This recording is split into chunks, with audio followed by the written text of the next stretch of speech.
ธรรมะแปลว่าความจริงความจริงของทุกชีวิตความจริงที่เกิดแก่เก็บตายความจริงที่ร้อนหิวหนาวความจริงที่มีความโลภความโกรธความหลงมั่วเมาในตนเองเหมือนกันเบิดคนทั้งโลกนี่ไม่ได้แยกแยะเรื่องศาสนาเลยแต่เราเรื่องธรรมะธรรมะแปลว่าความจริงความจริงทุกคนเกิดมานี่หิวร้อนหนาวเวลาบ่ได้ดังใจบ่พอใจเครียดคือกันเกลียดเหมือนกันโกรธเหมือนกันหรือลุ่มหลงมั่วเมาในอำนาจหรือธรรมดาศักดิ์ลุ่มหลงมั่วเมาในทรัพย์สมบัติตนเองลุ่มหลงมั่วเมาในลูกหลานตนเองพ่อแม่ตนเองพี่น้องตนเองนะ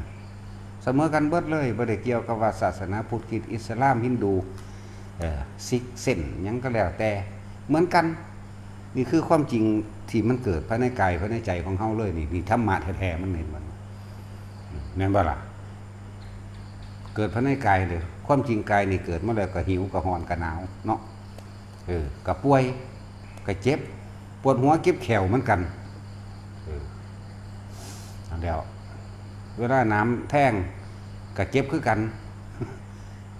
กินน้ำร้อนก็ร้อนคือกันอาบน้ำเย็นก็เย็นคือกันนี่แม้ธรรมะนะไม่ได้เลือกศาสนาเด้นั่นแหละ เวลาคนที่เฮาหักตายจากหรือเป็นป่วยหรือตายจากหรือถูกรังแกทำลายเสียใจเหมือนกันโกรธแค้นแทนกันแต่มันถูกทำลายก็เลยเนาะนี่ไหมความจริงไหมความจริงของความรู้สึกของแต่ละคนนี่แหละนี่เรียกว่าธรรมะนะความรู้สึกนี่มีโกรธมีเกลียดมีเขียดมีแค้นมีอาฆาตนี่ก็ธรรมะธรรมะฝ่ายอาธรรมโกรธเกลียดแค้นส่วนสัตว์ธรรมมันยากอยู่ดอกความจริงหรือละความโลภความโกรธความหลงนี่มันยากอยู่ต้องฝึกบอกเลยว่าทั้งโลกนี่อยู่ใต้กฎเดียวกันใต้กฎความบ่จีรังยั่งยืนใต้กฎความร้อนใต้กฎความหนาวต้องได้รับสภาพเดียวกันทั้งเบิดเมื่อหิวเมื่อร้อนเมื่อหนาวบ่แม่นว่าศาสนาอื่นๆเอามือไปจุ่มน้ำร้อนมันบ่ร้อนเด้ร้อนคือกันคือความรู้สึกนี่เหมือนกันนั่นแหละอันนี่คือความจริงส่วนความเสื่อเป็นเรื่องของความคิดเห็นเป็นเรื่องการวางความเห็นนั่นแหละจึงบอกว่าที่เพิ่นว่าเพิ่นย่นลงมาสั่นๆในเกี่ยวกับธรรมะแล้วคือกายกับใจกายเหมือนกันหิวร้อนหนาวเหมือนกันใจก็มีความรู้สึกรักโลภโกรธหลงเหมือนกันแม่นบ่ล่ะทั้งสั่นตัวแต่คนที่เฮาฮักตายให้น้ำคือกันนั่นแหละแน่ความรู้สึกเด้น่ะนะแต่คนเฮาฮักบ่ให้บ่มันมีอยู่บ่ออกจากพูดถึงธรรมเด้อ พูดถึงที่สุดแห่งธรรมคืออยู่เหนือกรรมอยู่เหนือธรรมอยู่เหนือสิ่งทั้งปวงแล้วยกจิตบ่คิดบ่นึกแล้วว่ายกจิตออกสู่อารมณ์ทั้งหลายแล้วนั่นบ่มีความหลักความอะไรแล้วแต่ว่าเห็นความเป็นไปเห็นความเป็นเช่นนั้นเห็นความเป็นธรรมชาติเห็นตาก็ว่าไปเข้าใจซึ่งยอมรับในเหตุและปัจจัยทั้งหลายปฏิจจสมบัติก็ว่าไปนี่พวกนี้บ่ให้พวกนี้ธรรมดามันบ่หนีมันบ่แม่นแนวสิหลีกเลี่ยงได้นี่คือความตายนั่นบ่ล่ะบ่แม่นผู้ใดสิหลีกเลี่ยงได้บ่มีผู้ใดสิพ้นจากสิ่งนี้ได้เมื่อเกิดแล้วก็ต้องตายเนี่ยเพิ่นจึงว่าย่นลงมาเหลือละกายกับใจกายก็หิวเหมือนกันนั่นแหละแม่นบ่ล่ะสั่นตัวใจก็คือความรู้สึกเหมือนกันนี่แหละโกรธเกลียดเครียดแค้นแสงขิ้นชั่งเหมือนกันนั่นแหละนอกจากผู้ฝึกแล้วอีกอย่างนึงนั่นแหละ ส่วนเรื่องสวรรค์นรกก็เหมือนกันบ่ได้แยกเด้บ่มีผู้ใดมารับบาปแทนไผได้เด้เพราะเขาบ่เข้าใจคำว่าบุญกับบาปบุญคือความสงบเย็นภายในใจเจ้าของเองบาปคือความเร่าร้อนและกังวลในความรู้สึกเจ้าของเองเหมือนกันอันเกิดก็จากความคิดแล้วว่ามีพระเจ้ามารับบาปแทนหรือไถ่บาปเป็นไปบ่ได้เพราะนั่นเป็นความเสื่อหรือความเข้าข้างตัวเองที่ว่ามีผู้นั้นผู้นี้มารับบาปหรือไถ่บาปให้เนาะเพราะเขาบ่เข้าใจคำว่าความรู้สึกคว คนเฮาเคยเห็นอันใดอันหนึ่งไว้มีความรู้สึกผิดว่าผิดจริงมันก็ฝังอยู่ในความรู้สึกนั่นแหละแม่นบ่ล่ะในทางดีก็เหมือนกันมันก็ดีใจปลื้มใจในความรู้สึกเดียวกันนี่แหละบุญกับบาปคือความรู้สึกดูในตัวนี้ที่มันรับรองเอาไว้นี่ร่างกายก็เหมือนกันจิตใจก็เหมือนกันมันสิไปใส่วะจึงบอกว่าธรรมะนี่บ่แม่นของบุคคลผู้ใดผู้หนึ่งบ่ได้ผูกขาดเฉพาะว่าพุทธศาสนาเด้ธรรมะนี่เป็นของมนุษย์และสัตว์ทั้งมนุษย์และอมนุษย์รวมกันเป็นสิ่งเดียวกันเอาบ่ได้แยกแยะเด้เหมือนกันทั้งหมดกวดแขวคือกันอยู่เด้เนาะบ่มีศาสนาหรือว่าบ่จักหยังเลยคือคนป่านี่เวลาปวดแขวมันก็ปวดคือกันนี่แหละนี่ไหมคือความจริงแห่งความรู้สึก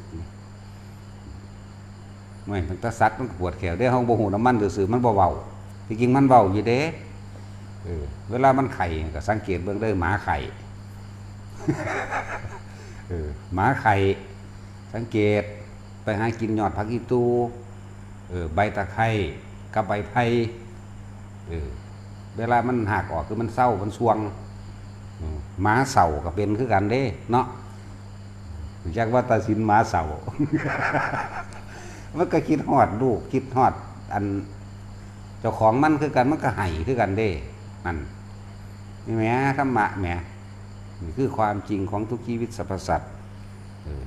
เกิดมาแล้วจะมีความรู้สึกโลภโกรธหลงเหมือนกันเกิดมาแล้วในมีเลื่อนร่างกายเหมือนกันก็ต้องหิวร้อนหนาวเจ็บไข้ได้ป่วยและสุดท้ายตายเท่ากันนี่บ่แยกแยะเลยเห็นไหมเป็นเดียวกันเบิดเลยเป็นมันเป็นของมันแบบนั้นอยู่แล้วบ่เป็นอย่างอื่นเกิดเราคือเคลื่อนเข้าไปสู่ความเก็บปวดป่วยแล้วก็ตายนี่แหมนี่แหมบ่เป็นอย่างอื่นเด่นนี่แหมนั่นแหละคำว่าตถาก็เลยบ่เป็นอย่างอื่นเป็นอย่างนี้อย่างเดียวถ้าขึ้นชื่อว่าเกิดดอกเนี่ยนั่นสั่น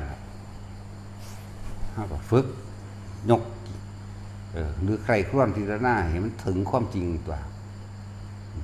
จริงว่าบ่ควรยึดมั่นถือมั่นเพราะว่าเกิดมาแล้วต้องเป็นแบบนี้ทุกคนทุกสัตว์นี่แหมเพราะความรักความอะไร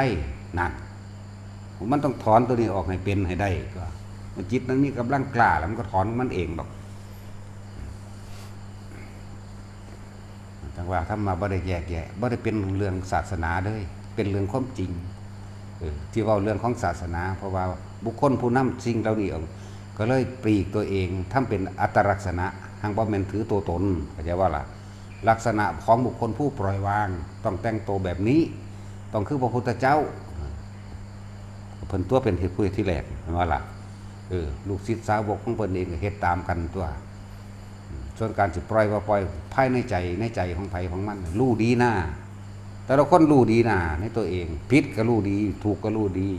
เจ็บปวดร้อนหนาวโกรธเกลียดเครียดแค้นพวกนั้นก็รู้ดีหน้าเห็นบ่ล่ะนั่นแหละนี่มันบ่แม่นเรื่องลึกล้ำอีหยังที่จะต้องฝึกหรือว่าต้องลึกลับซับซ้อนนี่มันบ่ได้ลึกลับซับซ้อนมันเห็นง่ายๆนี่นึงเด้แต่เฮาถูกความเชื่อเขามาปิดบังความจริงความเชื่อได้มาบดบังปิดบังเนาะแต่แล้ว เชื่อว่านั่นมีสิ่งศักดิ์สิทธิ์มีเทพเจ้าดลบันดาลนั่นสุขและทุกข์ให้ต้องเฮ็ดตามนั้นตามนี้จังสิได้รับความสุขความสมหวังความสมปรารถนาจังสิร่ำจังสิรวยจังสิบ่ป่วยแน่นี่แหละคือเกิดจากอย่างความโลภคนเฮาอยากรวยเด้โลภเด้จังมีความเชื่อว่ามีเทพเจ้าดลบันดาลมีพระเจ้าบันดาลมีพระพรหมบันดาลมีเทวดาบันดาลเอาไปมาเลยมีหอนงูบันดาลจังซั่นครับงูบันดาลนาคบันดาลนั่นแหละเทพผริตต่างๆนานาสารพัดเอาไปมาผู้ใดได้อีหยังมากก็ไปยกความดีความชอบให้ครับอันที่เจ้าของเข้าใจว่าเขาดันบันดาลให้นั่นแหละนี่เลยถือปกปิดความจริงสั่น ไม่มีภัยบันดาลตัวเองเฮ็ดเองเพิดสิไปทางใดมาทางใดตัวเองแสวงหาและดิ้นรนไปเองกระทำเอาเองเด้แต่ว่าบันดาลสิแล่นไปเห็นหยังซั่นเนาะ ก็นั่งเอาอยู่เฮือนตัวแหละจังว่าคำว่าธรรมะ เจ้าสิศาสนาได้กระสร้างในบุคคลที่เจ้ารักเวลาป่วยพวกเจ้าก็เป็นห่วงเป็นใยกันกับบุคคลที่รักเนาะเป็นลูกเป็นพ่อเป็นแม่หรือญาติสนิทมิตรสหายคนมีพระคุณกันซึ่งกันและกันเนี่ยเป็นห่วงกันตัวบัดนี้คือผู้นั้นผู้นี้ป่วยให้เป็นบุคคลที่เคารพนับถือหรือเป็นที่รักเนาะไปเยี่ยมไปยามกันซื้อผลไม้หลากไม้ย่างดีไปให้กินกับมันป่วยมันสิได้กินได้บ่นะกัน นี่ยิ่งตายนี่หาเนื้อดีก็เก่าอีกเนาะมันกินบ่ได้แล้วเด้อฟังไว้แน่เวลาดีๆนี่แหละคิดฮอดกันคิดถึงกันอันใดดีที่สุดอันใดมันแสบซื้อให้กันกินโลดหาให้กันกินโลดกินตอนมันดีๆนี่แขวดีๆอยู่นี่ป่วยแล้วมันก็ถือว่าเบิ่งเฮ็ดตายเป็นแมปคือซื้อได้ย่ำบ่ได้หรอกทางคนก็สวบเสียบหูดังหูข้ออูมหยุมอามยามเจาะข้อเจาะหยังแน่ล่ะเนาะกินได้อยู่บ่ล่ะบาดบ่หมอเขาบ่ให้กิน สั่นเลยเอาฟังไว้เด้อไว้ก็ดีเวลาไปเยี่ยมไปยามคนป่วยนั่นน่ะซื้อเนี่ยมันแสบให้คนเฝ้านั่นไปกินจักว่าล่ะ เงินก็เอาใส่มือให้คนป่วยก็ใส่แต่ว่าให้คนเฝ้าแหละเป็นผู้ใช้คือเขาแหละสิไปหวังว่าให้คนป่วยกินบ่ได้หมอเขาบ่ให้กินเขาเข้ายาอยู่ยิ่งเวลาตายนี่ควรสำนึกสำเนียกแต่แม่นอันใดมันแสบคักๆหรือซื้อมาบักแพงบ่ได้ก็ซื้อมาตั้งไว้ข้างโรงตั้งไว้หัวโรงไปขอบมุงปิงกินข้าวเด้อมันกินบ่ได้แล้วแต่สิว่าเรื่องตายตามกำหนดมันแล้วตายมันเกิดเลยเด้บ่แม่นได้มันเฝ้าอยู่หั่นเด้อจิตติดที่ไหนยังไปที่นั่นเสียก่อนเด้อจักบ่ล่ะมันเลยว่าเกิดมันก็จุติเคลื่อนที่ไปที่ตัวเองคิดถึงนั่นแหละจักบ่ล่ะเพิ่นเลยว่าตายแล้วเกิดโลดจังซั่นอีกระดับนึงพวกบ่ทันได้ถึงอายุแต่ว่าอุปคาตกรรมตายก่อนกำหนดแห่งอายุก็ล่องๆลอยๆเพิ่นเลยสัมภเวสีนี่ก็มีอย่างนึงที่ปรากฏกายได้มั่งบ่ได้มั่งก็แล้วแต่อันนั้นหรือปรากฏกายโดยอาศัยภูมิเทวดาลูกครับเทวดาปรากฏแทนซื้อกันก็มีนี่ก็อีกแบบนึงถ้าเว้าเรื่องจังซี่มันเป็นเรื่องที่ละเอียดต้องเว้าตามความเป็นจริงเด้บ่ได้มั่วเด้บางที่อยากได้ส่วนบุญอยากให้ผู้นั้นผู้นี้อาจจะเคยเป็นญาติกันกับลูกะเทวดาหรือภูมิเทวดาศาสตร์ใดก็ไม่รู้ติดต่อสื่อสารเนี่ยแปลงเป็นคนผู้นั้นมากก็ได้เข้าใจว่าล่ะแปลงเป็นคนว่าเขาเรียกผีตาสินสินาอุ้ยจะไปเด้อกุคอนผีตาสินอยู่หันผีดุให้หายเด้อบ่แม่นท่านได้มีฤทธิ์มีเดชยังย้อนดอกจังสัตว์สั่นแล้วถึงว่าถ้าผู้ใดหักกันแพ่งกันน่ะแนวใดมันดีมันแสบเฮ็ดให้กันกินโลดเด้ออย่าไปให้ตอนตายอย่าไปให้ตอนป่วยมันเหลียวเบิ่งซื่อๆเอานี่เป็นธรรมะบ่ซั่นเป็นความจริงบ่ล่ะตอนป่วยอยู่มันเอาไว้หั่นละแน่มันจะกินได้ติพูดแล้วผู้เขาเฝ้าเราสิกิน แต่โดยสำคัญคือตอนตายบ่ต้องไปเอาหยังดอกแต่คนซุมื้อนี่ว่าถ้าตายเป็นเรื่องว่าคนเป็นก็สิตายไปนำฮู้จักบ่ล่ะมันใส่เงินหลายพากันคิดตามความเป็นจริงเนี่ยเด้อจัดพิธีต่างๆซุมื้อนี่ทั้งมีผู้จัดการในบ้านจัดการหอดพระจัดการวัดค่าเช่าเต้นเท่านั้นค่าโต๊ะเท่านี้ค่าขนเท่านี้ค่านั่นค่านี่ไล่ไปไล่มาเลยมัน200,000 300,000ไปเด้คนตายก็เลยบัดก็ไปจัดแต่งกันเอานั่นเด้อเอานี่เด้อมาแต่งประดับประดาในโลกศพมันบ่ล่ะจังสั่นแล้วนิมนต์พระมาจังสั่นจังซี่เอาพระใหญ่ๆดังๆไปสวดจังสิได้บุญจังซี่บ่เกี่ยวกันเลยตายแล้วไปเลยบ่ได้รับยังอยู่ในหันตอนนั้นดอกพี่มันได้ตอนเป็นที่มีชีวิตตอนเฮ็ดเอาไว้สั่งสมเอาไว้อยู่พี่จะพากันงมง่ายหลายเด้อจัดบักใหญ่ให้ยิ่งใหญ่จังซั่นจังซี่เราผู้ตายสิได้บุญนั่นน่ะก็เบิ่งตอนเป็นนั่นแหละเขาเฮ็ดหยังเข้าใจว่าล่ะเบื้องตอนเขาเป็นเขามีชีวิตนี่มัดเขาวัดเขาว่าฟังธรรมบ่มีน้ำใจมักซอยเหลือคนบ่หรือมักเว้าพื้นคนหรือมักอิหยังที่รังแกสัตว์และเบียดเบียนผู้อื่นข่มเหงผู้อื่นบ่พี่เด้มันบ่ได้แม่น ตอนตายเราสิขนหั่นขนไห้ตามนั่นเด้เปรียบเทียบแล้วเอาพระโมกพระอันคือจังพระอัญญาโกณทัญญานี่ผู้ใดไปทำชาปนกิจศพเพิ่นเดินสร้างได้เลยเป็นผู้เผาแน่เพิ่นก็เป็นพระอรหันต์อยู่เนาะแม่นบ่ล่ะคือบ่ได้มีอีหยังเพิ่นนี้ออกจากหมู่เพราะว่าเพิ่นเป็นเรียกว่าเพิ่นเป็นพระเถระผู้เฒ่าแล้วนะเกรงใจพระโมคคัลลาภาษารีบุตรอ่อนกว่ากันนั่นบ่ล่ะสั่นแหละเพิ่นก็เลยหนีออกจากหมู่อยากให้แต่พระโมคคัลลาภาษารีบุตรสิไปทำกิจวัตรหรือหน้าที่หยังก็ต้องมากราบพระเถระก่อนนั่นบ่ซั่นเพิ่นก็เลยว่าเพิ่นเห็นสมควรแล้วเพิ่นก็เลยไปอยู่ลำพังผู้เดียวพญาช้างชัดท่านตัวเป็นผู้รุ่งอุปถากเพิ่นแล้วก็ล่ะแน่บาดเพิ่นสิตายเพิ่นลำพึงถ้ำเพิ่นระลึกอปทานสมัยการสั้นนั้นสั้นไล่มาจนมาถึงว่านี่วิชา3เฮาก็สำเร็จแล้ววิญญาณเฮาก็สำเร็จปฏิสัมภิทาเฮาก็สำเร็จแล้วเพราะว่าไผน้อเนี่ยได้เคยปรารถนามากับพระพุทธเจ้าโคดมแบบนี้ไปแสดงธรรมเป็นครั้งสุดท้ายแล้วเพิ่นก็กลับมาร่างกายเพิ่นก็เบิ่งร่างกายเพิ่นหัวเข่าซักจึกลงในดินเพิ่นยืนพิงผนังถ้ำเด้บ่แม่นในถ้ำแต่ว่านอกถ้ำจากบ่เราหันหน้ามาทางพุทธเจ้าหันหน้าไปทางพุทธเจ้าพุ่นละนั่นแล้วผู้ใดล่ะตายแล้วก็ไผเผาล่ะซ่านเด้อล่ะบ่มีผู้ใดมางานศพบ่ต้องอยากอายคนเนาะพวกว่าท่านได้ตายนี่คิดไว้แล้วนั่นโอ้ยบ่เอาบ้านบ่เอาเมืองมึงเขาสั่งมึงไผสิมางานศพกูเด้ก็มีไผสิมางานศพมึงเด้ก็มีเนาะว้ายมันตายเนาแมงกลางบ้านหรือบ่หยังมันสิไปไสวะเห็นบ่ล่ะผู้ใดบ่เผาก็สร้างหัวไปหยังมันเหม็นอยู่หั่นแต่เขียดมันก็ยังตายถิ่มอยู่ตัวถีบเนาะมันด้วยแต่ต่างกันแต่กับเขียดนั่นน่ะตายไปแล้วมันบ่ได้ต่างกันดุดดังท่อนไม้ท่อนฟืนคือกันนี่แหละแต่ว่ามันน่าเกลียดก็ท่อนไม้ท่อนฟืนนี่ตีมันเหม็นมันเน่าอันได้เข้าใจว่าของมีค่าหลายบ่สู่ไก่ดอกเอาแม่ตายแล้วคั่วใส่กันไปว่างไว้กับไก่ไผสิซื้อว่าแท็กซี่มึงสิซื้อหยังระหว่างศพคนกับศพไก่ซื้อไก่ตัว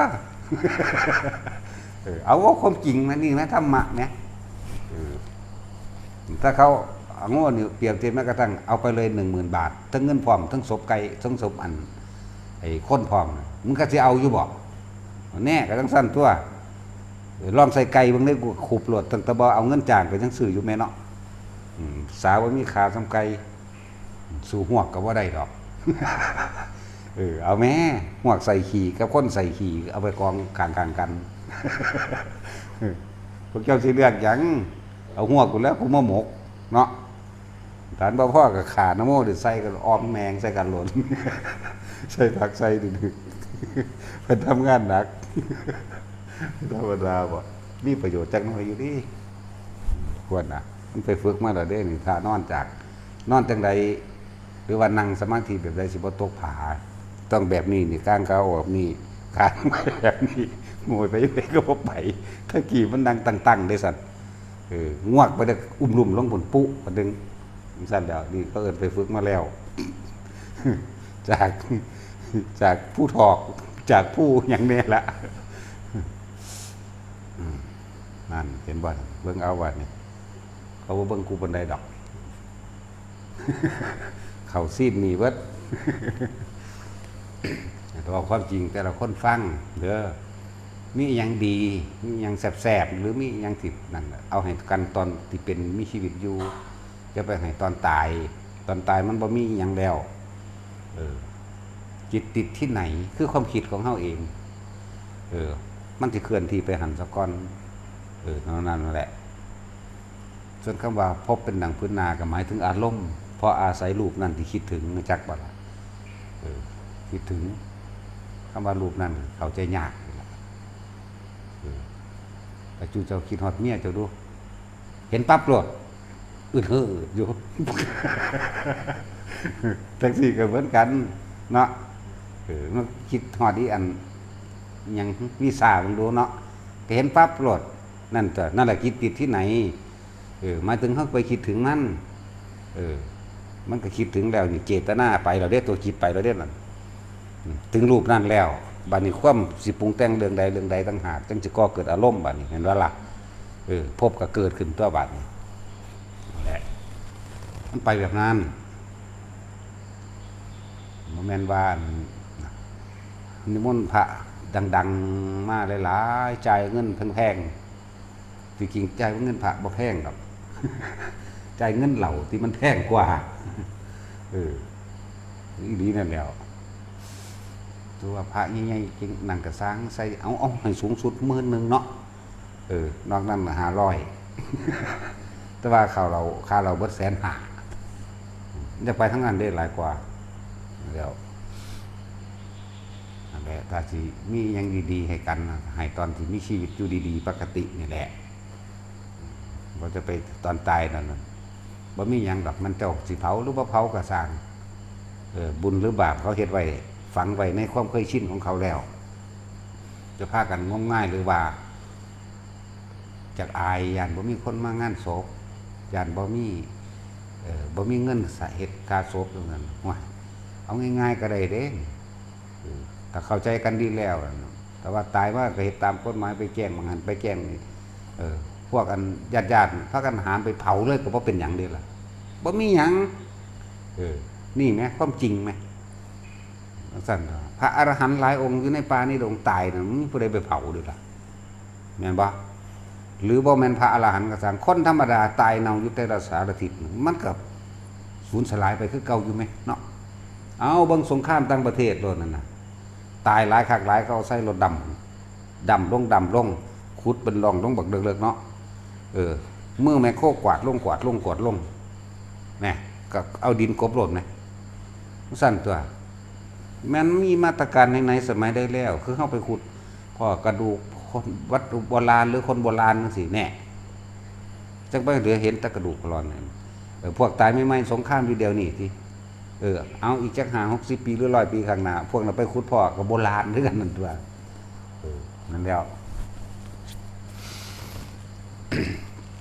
นั่นแหละคำว่าธรรมะคือความจริงที่ทุกคนต้องยอมรับมัน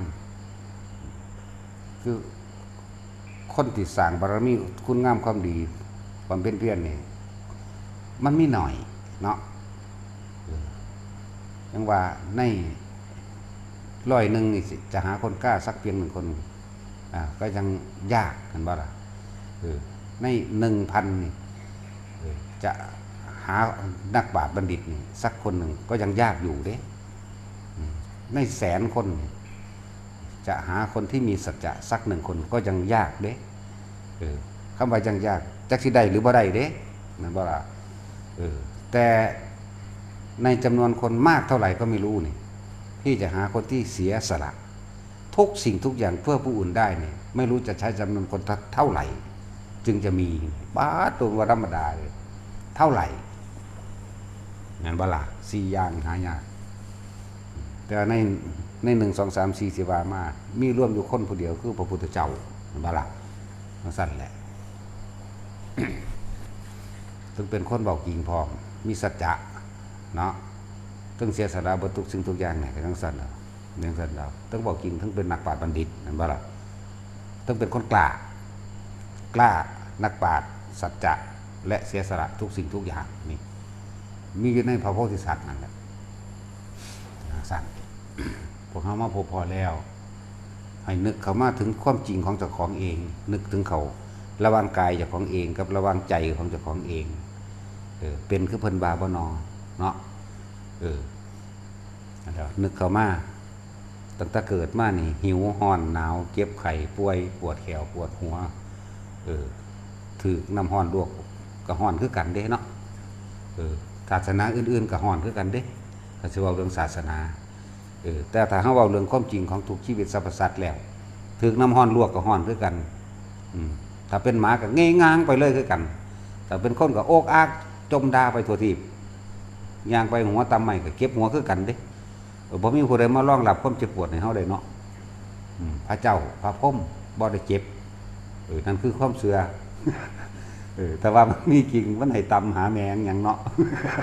คือบ่บอกกูจังซั่นแหละอยากให้ทุกคนได้ความจริงคักๆ บ่ให้ไปเอาความเสื่อมากบเกลื่อนอหยังหลอกลวงตนเองเฮ็ดหยังเที่ยวเวียนว่ายไปเกิดโดยเพราะความหลอกลวงนี่ตัวลวงตนเองล่ะความบ่รู้มืดบ่ได้เอิ้นอวิชชาปิดบังความจริงซั่นแหล้ว เหมือนกับพวกตะกี้สมัยพุทธเจ้าอยู่นะเขาพระพรหมกับสิ่งศักดิ์สิทธิ์หรือเทพเจ้านั่นนี่เด้เขาถือเอาตะกี้มันเป็นเครื่องดลบันดาลว้ายก่อนนั้นถือเว้ากับเรื่องพญาภูริทัตนั่นสิครับเพิ่นโปรดเอาน้องอริตกะน้องเพิ่นนำฆ่าคนผิดเป็นแสนๆมั้ยมูนาคนั่นแหละเป็นแสนๆเพิ่นก็มาแก้ตัวนี้ให้เห็นบ่ถ้าว่าพระพรหมมีจริงแสดงว่าพระพรหมนี่เป็นคนที่บ่มีเมตตาอย่าเว้าจังนั้นเถียงกันเด้ถ้าว่าบ่มีเมตตาเราจะสร้างคนให้มีแขนขามาได้จังใดนี่คือมันเข้าข้างความเห็นบ่จริงเหมือนบ่ล่ะก็พระพุทธทัตเว้าขึ้นแต่ว่าพระพรหมมีเมตตา แสดงว่าเมตตาด้วยการลำเอียงพระพรหมขาดอยู่ขาดกรุณาขาดแต่ว่าเมตตาเนี่ยคือแสดงว่าเมตตาด้วยการลำเอียงเหมือนบ่แต่ว่ากรุณาแต่ว่ามุทิตาพระพรหมแสดงว่าบ่มีอุเบกขานะเพราะว่าเข้าข้างเฉพาะคนที่บูชาเจ้าของความหมายของเพิ่นคือมันบ่มีจริงมันบ่อาจสามารถที่โดนบันดาลได้จริงบัดเพิ่นถามขึ้นว่าเราสร้างคนพิการมาเฮ็ดหยังนั่นตอบได้บ่ล่ะบ่ได้ก็ไม่รู้นั่นอริตกะตอบก็ไม่รู้แน่พระพุทธเจ้าคันรู้บัดเพราะสัตว์โลกเพิ่นไปตามกรรมเพราะได้กระทำกรรมให้กับคนอื่นไว้อย่างไรจนได้รับผลของกรรมนั้นสืบไปไม่ใช่ว่าผู้ใดผู้หนึ่งถ้าว่าพระพุทธไทยบาปให้ได้นั่นนี่ได้แล้วคนผู้นั้นคือว่าแข็งขาย่าวขึ้นมาเองสำหรับคนพิการตาบอดและหูหนวกนั่นเราสร้างคนจนมาเฮ็ดหยังนั่นแสดงว่าพระพุทธมุนีว่าสามารถโดนบันดาลได้ตัวแม่นบ่ล่ะแล้วพวกนี้คือรวยพวกนี้คือจนนั่นสั่นแหละนี่ก็คิดเบิ่งเอาด้วยแต่ว่ามันโดนบันดาลได้บุคคลผู้ใดก็สวดมนต์หรือขอร้องอ้อนวอนโดยการทำพิธีต่างๆผู้ใดก็เฮ็ดเป็นแต่คนทุกคนเดี๋ยวนี้ถ้ามันเฮ็ดเป็นแล้วมันได้ตามที่เฮ็ดได้ตามที่สิขอบ่มีคนถูกจักคนเลยเนาะเสมอกันเบิดเด้ถ้ามันขอเป็นคือกันแหมนั่นแหละเพิ่นถึงบอกว่าพวกพราหมณ์ทั้งหลายขี้ขาดตาขาวหากินกับคนโง่แต่งเรื่องเล่าต่างๆแล้วก็แบ่งแยกชนชั้นมาเพื่อรังแกข่มเหงกันถือว่าหลักสั้นตัวว่าวันนะว่าแต่ของเป็นพราหมณ์อันเกิดจากขี้ไข่พ่มว่ามันเพียงใดพ่มมันแสดงว่าพ่มมันสกปรกเนาะมันทั้งนี้ขี้ไข่ มันบ่ค่อยอาบน้ำเป็นวัตสิน พ่มมันบ่ค่อยอาบน้ำตัวยังมีขี้ไข่กาแฟดิลีเด้ส่วนมากฤาษีขี้ไผ่เขาตะกี้บ่ค่อยอาบน้ำเด้เบิ่งรอดเบิ่งหัวเขาเนี่ยบ่ค่อยซักเนาะม่วนผมขึ้นไหมสกปรกเด้แม่นบ่ซั่นเฮาก็เบิ่งแนวซุมื้อนี่ก็ยังเห็นอยู่แถวเมืองพระราณสีเขาปฏิบัตินั่นดีอยู่เด้ดีในระดับหนึ่งว่าเขาบ่ไปสร้างบาปสร้างกรรมแต่เขาติดความสงบแม่นบ่ล่ะพวกศาสนาเช่นพวกเปื่อยจังซี่เขาติดความสงบเขานึกถึงความสงบจิตสุดท้ายว่าสุดท้ายเขาก็ไปเป็นพรหมอยู่เด้อบ่ได้แม่นว่าบ่ดีแต่ว่าเขาขาดอนิจจังทุกขังอนัตตาคือปัญญาเข้าใจบ่ล่ะเขาถึงมองหันเขาไปนั่งตามภูเขาหิมาลัยตามน้ำแข็งเขานั่งได้เป็นเดือนๆเด้จังซั่นล่ะเขาก็ได้เป็นพรหมอยู่ดอกแต่ว่าบ่มีปัญญาคือบ่รู้แก่นแท้จริงตามความเป็นจริงเขาไปยึดถือเอาในความสงบอันนั้นว่าเป็นที่สุดแห่งทุกข์แล้วมันสุขอีหลีได้ล่ะในความสงบตัวนั้นน่ะแต่ถ้ายึดสุขอยู่นั่นก็ยึดทุกข์ไปนำกันเมื่อภายหลังนั่นแหละแม่นบ่ยึดก็ได้อยู่แล้วล่ะเพราะว่าบ่รู้ที่เขาเจ้าเอามาเว้าเป็นสำนวนสำโวหารอย่างผมลูกฟักลูกเฟกอย่างนั้นเพราะว่าบ่เข้าไปเห็นความเป็นอนิจจังทุกขังอนัตตาแม้ความสงบก็ไม่เที่ยงแม้ความสงบก็ไม่จีรังนี่ก็บ่เห็นเขานี่เหตุมันเป็นจีรังแต่มันเที่ยงแท้ต้องสงบแบบนี้เขายางลุยไฟเขาก็ยางได้เขายางน้ำหนามเขาก็ยางได้เขานั่งเขาอดเขาเป็นเดือนๆเขาก็อดได้เพราะว่าเขาอาศัยปิติเป็นอาหาร คือจังเฮาแล้วมาหยังละกระเดบองจันหยังนั่นตะกี้นั่งเป็น5 ปี 6 ปีเห็นบ่จังซั่นแต่ว่าถือการแกล้งซื้อดอกอันนั้นบ่เป็นความจริงอยู่ประเทศเนปาลเนาะหยังละมะอันนั้นนะก็ไปใส่ซื้อให้เขาว่าเป็นพระพุทธเจ้าน้อยมั่งก็เรียกพุทธเจ้ากับชาติมาเกิดมั่งโอ้ยพวกสันดานหมานี่เขาบำเพ็ญเพียรสร้างพุทธะจักบ่พวกนักวิทยาศาสตร์ก็เอานั่นเอาไปนี่ไปหนีบว่าได้อาหารจากพลังงานแสงอาทิตย์ทำปฏิภาคกับอากาศสั้นนั่นสั้นนี่พร้อมกับสิ่งแวดล้อมโดยต้นไม้มั่งโดยโอ้ยมันคือว่านังเห็นมันได้คือเขามึงอยากหูไหมเนาะแล้วก็เอาไปวิจัยวิจารณ์ไปยืนยันไปตัดสินเอาไปมาหาเรื่องให้เล่าว่ะนี่แล้วหาว่าเล่าทำลายลูกศิษย์ทั้งสั่นทั้งสี่พระโพธิสัตว์กับเวียงสารวะพระโพธิสัตว์เพื่อนนั้นบ่แม่นพระพุทธเจ้าน้อยยังเขาว่าแล้วยังแน่ละน้อยแต่จะว่าแม่นกับแม่นตัวเนาะเขาปรารถนาสิเป็นบ่ท่านได้เป็นใหญ่ซื่อทั้งสั่นแต่มาบองจันอยู่ในขั้นตอนการบำเพ็ญความคล่องแคล่วว่องไวนี่คือให้ของในพวกอิทธิบาทฌานภาวนาจากบ่ล่ะเรื่อยๆว่าชานิพุทธะในขันนั้นขันชานิพุทธะสุคือจังอันพุทธเจ้าก่อนเพิ่นคือเรียกว่าอะไรกะวะหังบ่แม่นอะไรแบบเศร้าโศกนะเวลาก่อนเพิ่นสิเข้าพระนิพพาน42 แสนโกฏสมาบัติผู้ใดสิไปเฮ็ดได้ปานนั้นแต่บ่คล่องอีหลีเนาะป้าตัว42 แสนโกฏบัดนี้แหมเฮาก็บ่ฮู้ดอกเฮาก็อ่านเอานำพระอนุรุทธะพระอนุรุทธะเป็นผู้เว้าเฮาก็เว้าเป็นนำเพิ่นนั่นแหละจักสิเว้าจริงบ่จริงดอกว่าเฮาก็บ่เห็นอันนั้นหลายอย่างอยู่ดอกที่พวกเฮาบ่ฮู้จักความจริงคนที่สละทุกอย่างนั่นแหละคือพระโพธิสัตว์นั่นก็แม่น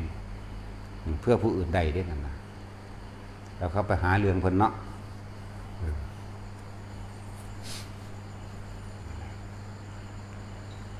ความจริงที่ทุกคนต้องนำมาคิดจนว่ามันยอมรับหรือจนว่ามันลงให้หรือเห็นตามความเป็นจริงใดนั่นแหละจนสามารถถิ่มความเห็นใดนั่นแหละมันติดตามความเห็นนึงเด้อไผก็ดีติดนั่นทิฏฐิเขาจะว่าล่ะความเห็นคือยืนยันตัดสินมั่งลักษณะนี่ก็แม่นแต่ว่าล่ะพิจารณาง่ายๆเลยพิจารณาร่างกายนะเด็กน้อยตั้งแต่อีหยังอันใบเข่าบอกหรือใบเฟิร์นหรือใบคาลูกย่าเกี่ยวยี่เขี้ยวนี่นะว่าแม่มันเกิดพ่อหามือหรือบ่อันพอมันตายอุ้มมาหาเฮาเดี๋ยวนี้มันกำลังเริ่มมาเถียงเฮาแบบนี้นะจะตายชิ้งยังแต่ถึกดาตายชิ้งยังใส่เฮาเด้ลื่นเป็นพี่น้องอีบูดปุ๊แต่ใส่ชิ้งยังใส่เฮาหรอเด้เนี่ยนั่นแหละไม่เที่ยงมันก็คอยใหญ่ขึ้นของมันเองนะบ่ล่ะเพราะว่าก็กินพวกนมขนมนมเนยอาหารเก่าตะกี้เขาเดินขนมนมเนยและกุมมาศจากว่าล่ะสั่นก็ใหญ่ขึ้นมาเลยใหญ่ขึ้นมาเลยเอาแม่10 ปีก็ว่าเป็นสาวเขาว่าได้บัดนี้เนี่ยเนาะคุณจะเห็นว่าบูแล้วคือสิตายก่อนก็รู้ล่ะแหละนี่ไหมจากเกิดมาแล้วก็อาศัยอาหารน้ำต่างๆอาศัยเครื่องนุ่งห่มต่างๆมีหิวมีห่อนมีหนาวมีไข่เป็นหวัดเป็นไอเหมือนกันบ่มีผู้ใดมารองรับบาปตัวนี้ให้ได้ละเนาะแต่ว่าบาปก็ได้มีผู้ใดมารองรับความรู้สึกเจ็บปวดป่วยและห่อนหนาวให้ได้นี่คือความจริงเขาต้องเห็นว่าโอ้มันบ่เที่ยงมันบ่ขี้ลังอย่างยืนมันบ่เป็นของเฮาฉะนั้นเฮาก็แค่รักษาสภาพแค่ว่าบ่ให้มันเจ็บประคองบ่ให้มันเจ็บไปซ้ำตายดึงได้คนนี่รักษาอาการป่วยต่างๆให้มันเศร้ามันบ่เศร้าดอกมันมีเศร้านี่จะตายมันก็แท็กซี่ฟอกไตก็ฟอกไปจนตายนั่นแหละเนาะเบาหวานก็กินยาไปจนตายนั่นแหละโรคยังก็ดี คนที่เกิดมาบ่มีโรคเลยมันบ่มีซะเลยเด้ก็ยังมีโรคอันนึงที่รองรับชราโรคชรานั่นพระยังล่ะภากุละบอกนั่นบอกหรือยังล่ะอายุ160 ปีแม่เราบ่เคยป่วยเด้นะแต่ว่าปานนั้นพุทธเจ้าก็ว่าเธอก็ยังมีโรคชราอยู่แน่ก็โรคอยู่คือเก่าแม่80 ปีนึงเอาแต่งงานได้ลูกได้เมียบักหลายพุ่นตัว80 ปีเหลือสุดท้ายบวชได้7 มื้อนึงบรรลุอรหันต์แม่แล้วเป็นปฏิสัมภิทาใหญ่สำเร็จหังบ่มีบทบาทจักว่าล่ะปฏิสัมภิทายานใหญ่นั่นนะมีอยู่4 องค์พระโมคคัลลาพระสารีบุตรพระนั่งวิมพาแล้วก็พระอันนี้แหละยังละลุกิริยะนี่แหละพาหิยะลุกิริยะแม่นชื่อซื้อว่าได้ครับเพราะว่าเราบ่ค่อยมีบทบาทบรรลุแล้วก็นั่งเฉยออกมาแต่ละเทื่อผ้าเปื้อยเบิดก็เอาลูกหลานเอาผ้ามาให้ตัวก็เปลี่ยนกินข้าวในจักหน่อยก็ข้าวไหมจังซั่นครับแต่ว่าก็บ่มีผู้ใดอยู่ถึง200 ปีเนาะจังซั่นแหละสูงสุดแล้ว160 ปีที่เฮาเห็น145 ปีหลวงพ่อนั่นแหละเอาบ่เฮ้ยยาอายุวัฒนะโอ้ยมันจะตายตะโดนแล้วผู้ใดสิอยากยืนด่ากันเสยได้ล่ะหัวเราะกักสั่นตัวยืนเฮ็ดหยังยืนหนีแต่คนแลนหุ่นแลนพี่ว่าแต่มีคนมาหาแลนโดดเด้บอกที่จริงเขาบ่ได้มาหาเขามาหาของป่าเขามานั่นอันนี้แหละเราบ่อยากพบผู้คนหลวงพ่อนี่145 ปีมาจากฟังพุ่นเด้จากฟังลาวเฮาไปเห็นอยู่เพชรบูรณ์นั่นแหละเพิ่นเฮ็ดให้เฮาเห็น ลักษณะนั้นเอาบ่เฮ้ยยาอยู่วัฒนะว่ะก็ยังว่าคนบ่ได้อยากยืนยังสิมาให้เอาบ่เฮ้ยอยู่อีก ก็ด่ากันทั่วบ้านก็บ่ได้ด่าคือคนเด้จักบ่ล่ะบ่ได้แม่นบักหามึงผีปอบบ่ได้ว่าจังซี่เด้ด่าแบบธรรมะจักว่าด่าธรรมะ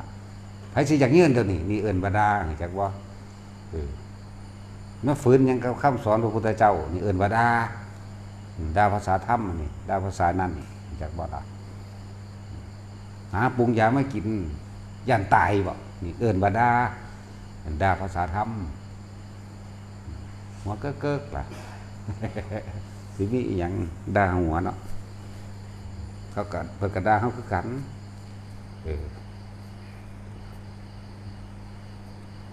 อยากตายไปหยังจังซี่ครับเพิ่นก็ด่าแม่นบ่ล่ะอยากตายไปตาย ก็กวนกันจักว่าสั่นแหละ เคยมีลึกลับกว่านั้นเคยมีตาปลาขาวถามว่าอายุเท่าใดแล้ว 3,000 ปีซั่นเกิดก่อนพระพุทธเจ้าอีกคือบ่ไปฟังธรรมเพิ่นบ่ ย่านบรรลุเบิ่งดูนี่นั่นก็มีเห็นบ่นี่ย่านบรรลุพะนะโอ้ยผู้หนึ่งมันอยากบรรลุอยู่ผู้หนึ่งว่าย่านบรรลุ 1,000 กว่าปี 2,000 กว่าปีแล้ว 3,000 ปีเพิ่นนี่3,000 ปีบ่เมื่อยกินข้าวบ่ก็ถามอยู่เด้ล่ะบ่ว่าอยากอยู่เห็นลูกไปนานๆโอ้ยตายผมแน่ๆนึงว่าเลยคือว่าล่ะเขามีวิธีของเขาอยู่เนี่ยนอกเรื่องเลยเห็นว่านี่นอกเรื่องไปแล้วนี่ แหละเฮ็ดจังได๋แล้วก็ไปตายคือเก่านั่นแหละบ่เหลือว่าเราสิบ่ตายเนาะ 3,000 ปีก็สร้างบ่เหลือว่าสิบ่ตายเอาแม่สิอยู่เป็นนิรันดรเป็นไปบ่ได้แต่โลกนี่มันยังเกิดมาแล้วมันก็ต้องตายแตกดับอยู่แม่เนาะภาษาคน เนื้อหนังมังสายังอาศัยอาหารด้วยให้เจ้ากินเข้าไปกินปิติกินโลดกินไปตายนั่นแหละคือเขามันฟังอยู่เดี๋ยวนี้กันหัวก็เกิดกันสิมีหยังปากหานี่ว่าให้ตะกูโทษ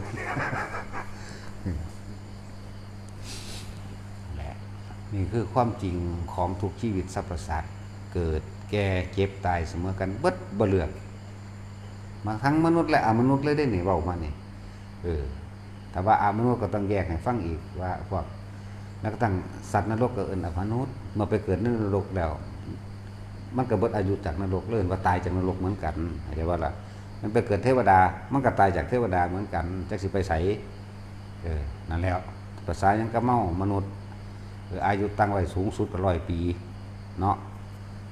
หังบ่มีผู้ใดพอ200 ปีดอกอันนั้นพวกบ่เป็นมนุษย์พวกผีบ้าซั่น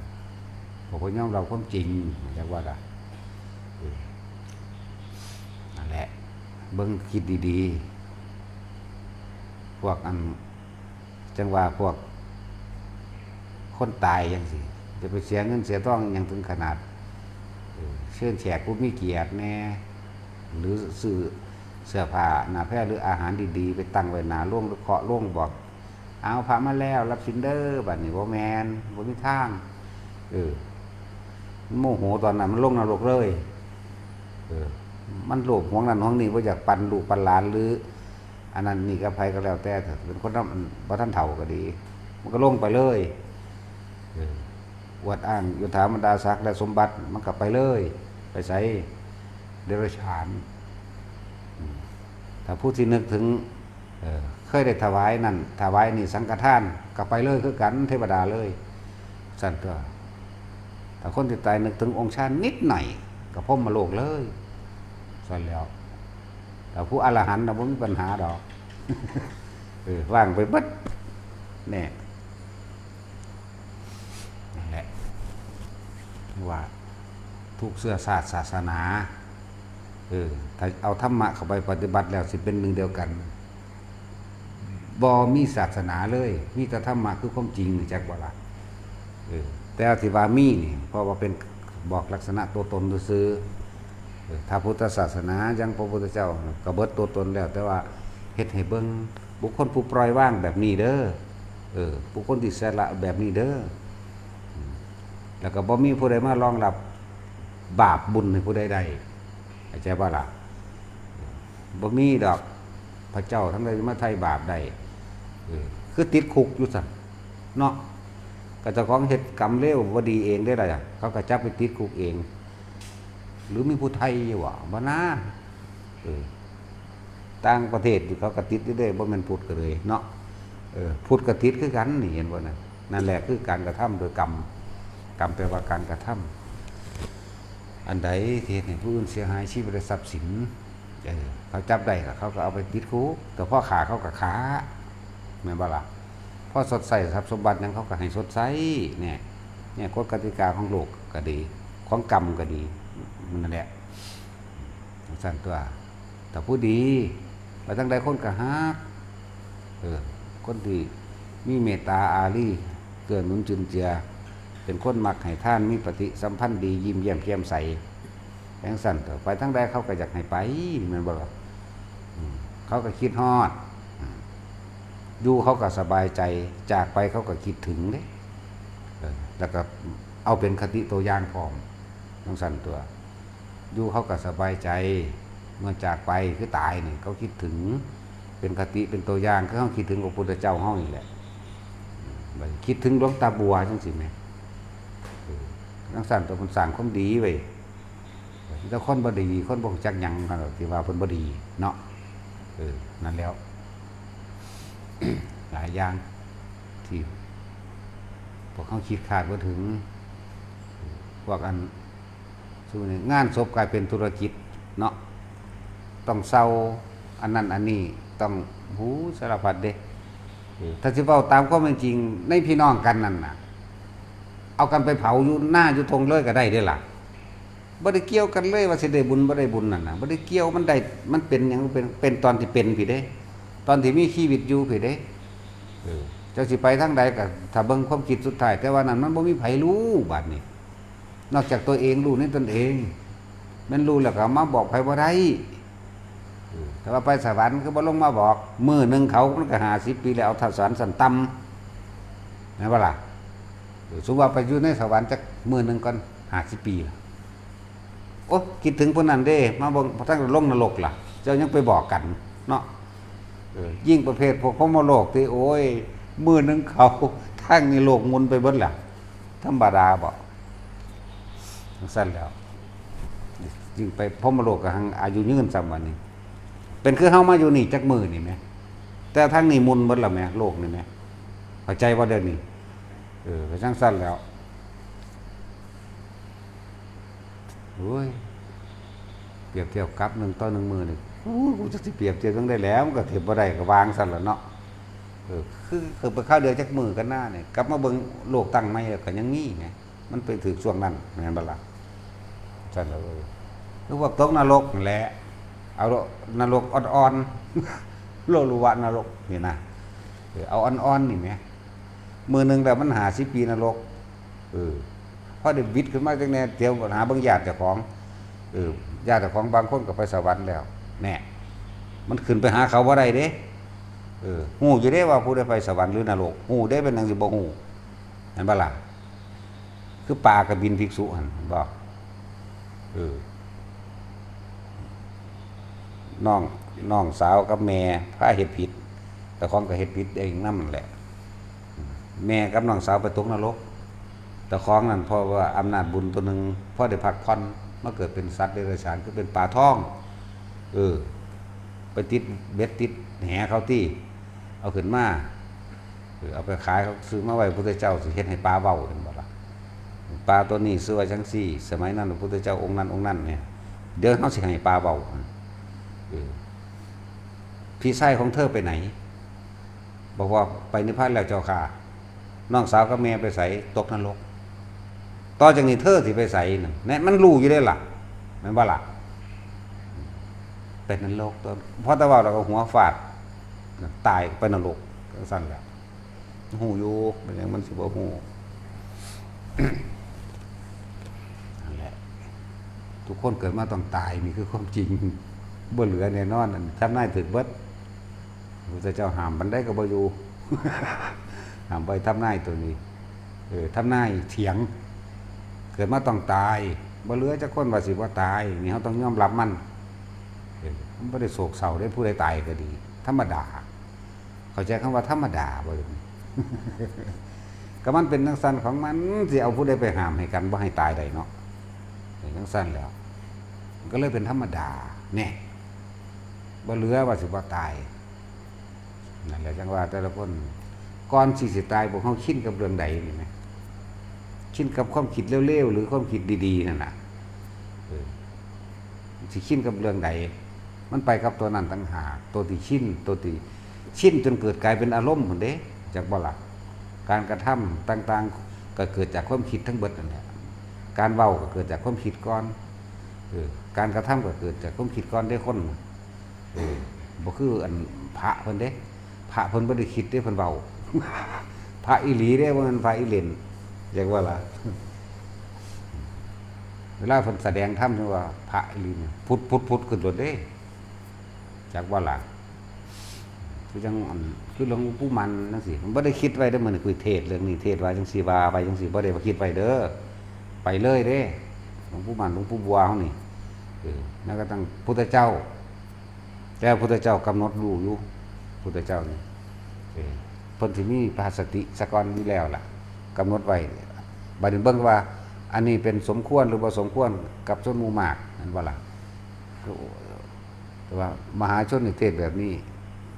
แต่ยนต์เจาะลงมาในระดับปัญญาของแต่ละคนบ่เสมอกันเพิ่นจังเทศแบบนี้เด้อันแค่กำหนดนี่จักว่านี่สัตว์กำหนดอยู่ทางบ่แม่นว่าสิเทศเรื่องใดเด้นั่นแหละพอได้เห็นเพิ่นเทศเรื่องนี้ไปเลยนะมันเป็นอัตโนมัติแล้วของเพิ่นนั่นเฮาบ่ฮู้จักดอกว่าก็เดาๆจังซั่นล่ะแหละทุกคนคิดเบิ่งเด้อเฮาต้องตายบ่มีเหลือกันแล้วกันนั่นแหละแต่ก่อนที่จะตายเฮาสังสมหยังมากที่สุดเฮาสินำเข้าหรือเฮาสินำออกหรือเฮาสิอยู่กลางๆนั่นแหละอยู่กลางๆดีกว่าเนาะอยู่ในลมหายใจเองนั่นแหละผู้ใดอยู่กับลมได้ก็อยู่ไปผู้ใดอยู่กับความรู้สึกในกายก็อยู่ไปที่จริงมันก็สัมพันธ์กันอยู่แล้วเป็นในเดียวกันความรู้สึกกับลมหายใจก็รู้สึกลมเข้าออกแต่รู้สึกในลึกเข้าไปอีกก็คืออาการปิตินั่นแหละอายุแค่นี้บ่ต้องไปอีหยังมากมายดอกแค่นี้เท่าตายมันก็บ่มาเกิดดอกเข้าใจบ่ล่ะเจ้าบ่ได้ให้โอกาสความคิดจะไปคิดสร้างผู้นั้นฮักผู้นี้แหมมันบ่ได้มีโอกาสไปเห็นบ่ขึ้นอยู่กับสติ ควบคุมมันไว้กับลมแน่ควบคุมมันไว้กับนี่แน่ที่แรกคุมไปคุมมากกับคุมอยู่เด้เริ่มต้นไปมาบ่ได้คุมได้เป็นปกติเป็นธรรมดาคือจังปฏิบัติบ่ปฏิบัตินั่นแหละคือบรรลุกับว่าต้องอยากบรรลุนั่นแหละทั้งสั้นแล้วในที่สุดแล้วกับผู้เพิ่นถึงแล้วเพิ่นบ่มีหยังสิบรรลุเพิ่นบ่เป็นหยังเด้เพิ่นบ่ได้เป็นพระโสดาเพิ่นบ่ได้เป็นอนาคาเพิ่นบ่ได้เป็นพระอรหันต์เด้เพิ่นก็บ่รู้จักว่าเพิ่นเป็นหยังคือกันมันบ่มีแนวให้เป็นจักว่าเป็นทั้งสั้นตัวเฮ็ดไปผู้ใดทั้งสั้นแหละนั่นแหละนอกแนวไปหาของขึงของขังตัวแนวบ่ได้ขังมันบ่ได้พาเฮ็ดเด้ปุ๊เสกนั่นปุ๊พุทธะเป็นเสกแห้งเลยอภิเษกสัมมาสัมโพธิญาณเป็นหนึ่งเดียวกันแล้วเรียกว่าแต่งงานกับความรู้กับพระพุทธเจ้าเรียกเลยว่าจังซั่นเฮาสิไปเสกหยังเฮาสิไปพุทธาภิเษกมันทางใดจะของฮักก็ทั้งขี้หมาเนาะพวกนาเสกกันเสกนี่ระวังได้พวกนั้นเสกนี่นั่นแหละผู้ใดอยากพ้นก็มาสู่นาเด้อมันบ่มีผู้ใดพ้นได้เด้พระพุทธเจ้าแท้ๆเพิ่นก็ยังบ่ได้เฮ็ดให้ผู้ใดพ้นได้เพิ่นแต่เป็นแต่เพียงผู้บอกทางเพิ่นทิ่มความร่ำรวยและอำนาจยศถาบรรดาศักดิ์มหาศาลออกมาเพิ่นเป็นกษัตริย์ธรรมดาเพิ่นก็เป็นอยู่เอาในกรุงกบิลพัสดุนี่ถ้าเพราะนั่นเพิ่นสิเป็นเรียกว่าจักรพรรดิซ้ำบัดนี้เป็นกษัตริย์ของโลกทั้ง4เด้มันเป็นธรรมดาบ่จักรพรรดิเพิ่นก็ยังถิ่มมาแม่นั่นแล้ววันนี้สิเอาเพิ่นมาว่าหยังให้เพิ่นมาเสกความร่ำรวยให้คนติเพิ่นรวยแท้ๆเพิ่นก็ยังถิ่มสหชาติที่เกิดพร้อมกันคุ้มทรัพย์ทั้ง4นี่มีนี่มีแต่เฮ็ดให้คนอยู่ดีกินดีก็เอาทองไปแจกก็ได้ตัวแต่เพิ่นเห็นแล้วเขาบอกความโลภของคนน่ะพ่อบ่เป็นแม่นบ่ล่ะจะเอาทองมดทองฟ้านี่ให้ที่จะให้ทุกคนพอใจในคำว่าพอเนี่ยไม่มีเนี่ยเพิ่นก็บอกให้ตัวว่าซั่นแล้วบ่แม่นของเลิศของประเสริฐนั่นเหมือนกันแต่ว่าซั่นเพิ่นก็เอาทรัพย์สมบัติให้ลูกเพิ่นตัวพระราหุลเพิ่นคือเอาธรรมะพี่เนาะนี่เป็นของประเสริฐนี่แหละบุคคลที่รักเพิ่นก็เอาธรรมะนี่เรียกให้กับบุคคลที่รักว่าลูกว่าพ่อว่าแม่เพิ่นได้บัดบ่ว่าเมียมันนั่นจังซั่นตัวเอาธรรมะได้อันประเสริฐได้สูงสุดให้แม่บ่ได้สมบัติให้เด้ปานนั้นเอามาเฮ็ดรุ่นนั้นรุ่นรวยไม่เลิกหลวงพ่อทันใจว่าซั่นหลวงพ่อทำใจอธิษฐานก็ไปมึงก็ทำใจมึงอยู่หั่นรออยู่หั่นล่ะมึงถ้าได้อยู่บ่พวกบิดเบนเปลี่ยนแปลงคำสอนบ่ทำลายความจริงอย่าไปสนใจเด้อพวกนั้นบิดเบียนความจริงได้นั่นน่ะบ่ต้องมาตัวดอกว่าเป็นกุศโลบายมันคือกุศโลหอกตึงแท่งกับของที่เนาะผู้ใดก็ขอเป็นนั่นบ่ผู้ใดก็บวงสรวงเป็นมันก็ได้ถึงตัวถามว่ามันถ้ามันได้ตามนั้นถ้ามันได้จริงๆผู้ใดก็เฮ็ดเป็นกระทับเจ้าของตายเบิดละโลกนี่บ่เหลือดอกเพราะความโลภของคนพ่อบ่เป็นเด้ทับเจ้าของตายเบิดแล้วยิ่งประเภทว่าหลวงพ่อทันใจหลวงพ่อร่ำรวยหลวงพ่อโชคลาภอย่างอื่นแล้วกันเลยบ่แม่นความจริงเบิดมันจักอย่างเพิ่นบ่ได้อุบัติขึ้นมาเพื่อสิมาเฮ็ดผู้ใดร่ำรวยได้ยศถาบรรดาศักดิ์เพิ่นบ่ได้อุบัติมาเพื่อสิคนรักคนหลงเด้อุบัติขึ้นมาเพื่อให้คนเห็นความจริงเกิดแก่เจ็บตายเป็นธรรมดานี่แหมบ่คนเข้าไปยึดมั่นถือมั่นในสิ่งทั้งหลายทั้งปวงเพราะทั้งหลายทั้งปวงหาความจริงลังอย่างยืนบ่ได้ผู้ใดเข้าไปยึดก็เป็นทุกข์กับความบ่จริงลังอย่างยืนคืออนิจจกรรมอนัตตานี่แหมอันแหมคิดให้มันรอบคอบเด้อตั้งแต่กี้ปู่เฮาก็เห็นอยู่ย่าเฮาก็เห็นอยู่พ่อใหญ่เฮาก็เห็นอยู่แม่ใหญ่เฮาบ่เห็นเพิ่นตายบัดนี้เพิ่นไปไสตายแล้วสั่นตัวต่อมาก็พ่อแม่ตายน้องตายนี่เห็นว่า ความตายนี่บ่น้องก็ตายก่อนอีกเกี่ยวกันบ่ละบาดความตายว่าเกิดก่อนหรือเกิดหลังเนาะน้องตายหลานตายนั่นก็ยังมีไหมแม่มันหาก็เกิดเพิ่นก็เลยมันยังตายได้แต่ว่าเฮาเห็นเป็นธรรมดาเบิดบ่มีความโศกเศร้าอะไรหยังสิสะเทือนใจรุนแรงนี่ก็หลวงตาบัวตายนี่แหละอันนั้นสะเทือนแน่อันนั้นวืดขึ้นเลยอันนั้นมันเป็นเอาเองอันนั้นมันบ่ได้เป็นอย่างใดมันเป็นเอาเองอันนี้สะเทือนแห้งอันนี้นั่นแหละบ่ได้ว่าอันผู้อื่นๆตายขึ้นน้องตายก็ซื่อๆอยู่หลานตายก็ซื่อๆผู้ใดตายก็ซื่อๆเบิดนั่นแหละสะเทือนแน่คือผู้มีพระคุณย่าตายพ่อใหญ่ตายจังซี่พอปู่ตายนั่นน้อยโพดสงสัยสินั่งอยู่ในอ่างน้ำมั้งตามอยู่มันสั่นก็แต่เห็นอยู่ภาพเพิ่นตายเขาเอาบุญกฐินวะแห่กฐินเมาเหล้ามาอาบน้ำนั่งอยู่ข้างองค์ยกมือพะโว้ขึ้นนั่นแหละก็สะบั้นตายในหันแหละแน่ก็ซื่อๆอยู่เห็นที่หลังนั่นมันสั่นแล้วพอยังตายนี่เห็นอยู่ลักษณะนั้นก็โศกเศร้าอยู่ห้ามว่ามันโศกเศร้าแบบนั้นเพราะมันแบบนั้นนะมันสลดสังเวชซื่อๆนี่แต่ที่เป็นนักคือหลวงตาบัวตายนี่แล้วอันนี้เป็นนักอันนี้เป็นจุ10 มื้อเป็นธรรมดาบ่มันสะเทือนถ้ำอยากบอกมันสะเทือนมันยังละประวัติหมุนอยู่หั่นแหละผู้ได้เป็นกันสร้างสิ่งจักเอาเองนะอย่าลืมนึกถึงความจริงเด้อไผก็ได้พวกเจ้าตอนที่ยังเป็นดีๆแข็งแรงอยู่นะมียังซื้อกันกินโลดเอาตอนนี้แหละบ่แม่นเอาตอนตายเด้อตายแล้วก็จะพากันงมง่ายจัดงานเท่านั้นล้านเท่านี้ล้านหลายมันถูกเห็นบ่ล่ะถ้าไหว้ถ้าเข้าใจกันดีแล้วนั่นน่ะห้วยในพี่น้องเจ้าของหามไปทิ่มก็ได้เด้อล่ะแต่ถ้าทำตามประเพณีก็รอญาติก็เฮ็ดไปแต่บ่ให้งมง่ายในคำว่าย่านบ่ได้บุญจะบอกบ่ให้งมง่ายในตัวว่าต้องนิมนต์พระมาหลายๆหรือต้องจัดงานใหญ่ๆน่ะนะหรือบางคนที่บ่มีเงินบัดนี้อุกอังเด้ไปกู้หนี้ไปกู้ธนาคารไปนั่นนี่มาจัดงานศพแม่นบ่ล่ะคนเป็นก็เลยตายไปนำเนาะ ตายยังมันเมื่อยมันล้าหาเงินมาสดใส่หนี้